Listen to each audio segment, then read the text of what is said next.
വാവ റോയി വാവാസ് കുസിലേക്ക് ഏവർക്കും സ്വാഗതം. ഇതെങ്ങനെയാണ് ഉണ്ടാക്കിയെന്ന് നമുക്കൊന്ന് നോക്കാം. 2 മിനിറ്റ് കഴിഞ്ഞു. പാനിലോട്ട് ഓയിൽ ഒഴിച്ചു കൊടുക്കാം, കടുക് ഇട്ട് കൊടുക്കാം. ഞാനകത്തോട്ട് ഈ ക്യാരറ്റും ബീൻസും ഇഞ്ചി പച്ചമുളക് കറിവേപ്പില ഇത് നമുക്ക് വൃത്തിയാക്കണം. പൊരിച്ച് ആവശ്യത്തിന് ഉപ്പുകൂടി ഇട്ട് കൊടുക്കാം. മത്തങ്ങയുടെ പൂ കട്ട് ചെയ്ത് ഇട്ട് കൊടുക്കാം. ഈ റവ അതിനകത്തോട്ടിട്ട് നമുക്ക് അതിൻ്റെ കൂടെ ഒന്ന് വൃത്തിയായിട്ട് മൂപ്പിച്ചെടുക്കാം.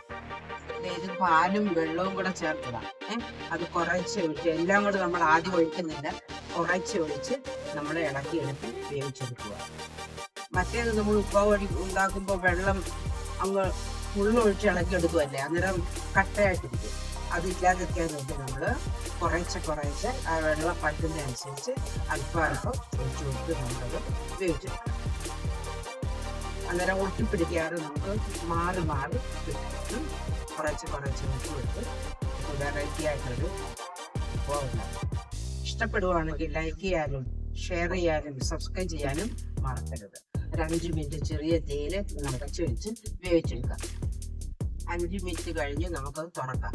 ഹെൽത്തി ആയിട്ടുള്ള ടേസ്റ്റ് ആയിട്ടുള്ള കുറച്ച് വെള്ളം ഒഴിച്ചു കൊടുത്ത് ചിക്കി എടുക്കാമെങ്കിൽ നമുക്ക് മാറി കിടക്കുന്ന ഉപ്പാകും. കുറച്ച് മല്ലിയരി ഇട്ട് കൊടുക്കാം. വീണ്ടും വൃത്തിയായിട്ട് ഇളക്കാം. ഒരു 2 മിനിറ്റും കൂടെ ഒന്ന് ചെറിയ രീതിയിൽ അടച്ചു. ടേസ്റ്റി ആയിട്ടുള്ള വെറൈറ്റി ആയിട്ടുള്ള ഉപ്മാവ് ഇനി ഇതേപോലെ നല്ല റെസിപ്പിയുമായി കടന്നു വരുന്നുള്ളത് ഏവർക്കും